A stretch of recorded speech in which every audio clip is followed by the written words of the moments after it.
क्या रावण सच में मध्य प्रदेश में रहता था? सुनने में थोड़ा फनी है और थोड़ा अजीब भी, लेकिन ये सब फैक्ट्स हैं। मतलब सच में रावण फ्रॉम एमपी। जब भी हम रावण का नाम सुनते हैं तो हम अपने मन में लंका वाले रावण भैया को इमेजिन करते हैं। लेकिन क्या आप जानते हैं मध्य प्रदेश के कुछ इलाकों में रावण को भगवान की तरह पूजा जाता है, और कुछ लोगों का मानना यह भी है कि रावण मध्य प्रदेश में रहता था, ना कि लंका में।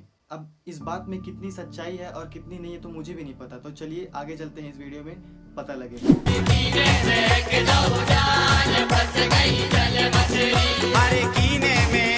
मध्य प्रदेश के मंदसौर जिले को रावण की पत्नी मंदोदरी का मायका बताया जाता है और अपने रावण भैया का ससुराल, तो इसलिए कहा जाता है उनको कि रावण मध्य प्रदेश में रहता था। और यहाँ के लोग रावण को दामाद जी कहकर बुलाते थे।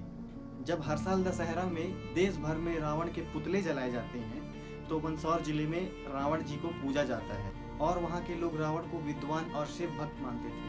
वो तो हम भी मानते हैं। उस जगह पे जब महिलाएं रावण की मंदिर के पास जाते हैं तो सिर ढक कर जाते हैं, जैसे कि वह अपने ससुराल में जाते हैं। कुछ इतिहासकारों का मानना यह भी है कि रावण का ठिकाना लंका नहीं बल्कि भारत का ही कोई इलाका था, जैसे मध्य प्रदेश में विदिशा का कोई जगह वहाँ था, और उस स्थान के पुरातात्विक अवशेष और कथाएं इस दावे को समर्थन भी देती हैं। कई लोक कथाएं और कहानियां रावण को मध्य प्रदेश के संबंध की ओर इशारा करती हैं। इन कहानियों में रावण की विविधता, भक्ति और शक्ति का वर्णन मिलता है।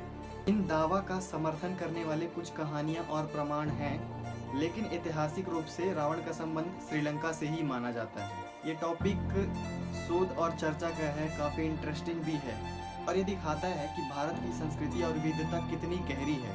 विदिशा जिले में रावण का एक गांव भी है जिसे रावण ग्राम के नाम से जाना जाता है, और उस गांव में रावण की लगभग 10 फीट लंबी मूर्ति है जो लेटी हुई मूर्ति है, और वहाँ के लोग रावण को कुल देवता के रूप में मानते हैं, और जिसे वहाँ के लोग रावण बाबा कहते हैं, और बताते हैं कि ये मूर्ति लगभग 500 साल पुरानी है। जब भी उस गांव में कुछ भी काम होता है, जैसे शादी ब्याह का निमंत्रण, तो सबसे पहले रावण बाबा को निमंत्रण दिया जाता है।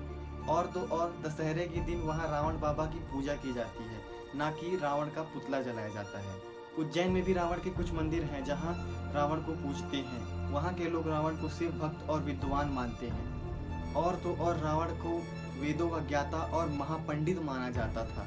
और कुछ समुदायों में रावण को तो ब्रह्मांड और कुल गुरु के रूप में भी सम्मानित किया जाता था।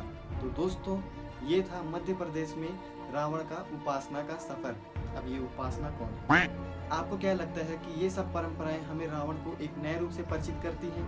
इस बात में कितनी सच्चाई है तो मैं भी नहीं जानता, लेकिन अगर ये वीडियो मेरी उस इलाके तक पहुंचती है या फिर इसके बारे में किसी को भी मालूम है तो मुझे कमेंट में ज़रूर बताना। अगर वीडियो अच्छी लगी हो तो वीडियो को लाइक करना और चैनल को सब्सक्राइब करना और सपोर्ट करना है। तब तक मिलते हैं अगली वीडियो के लिए।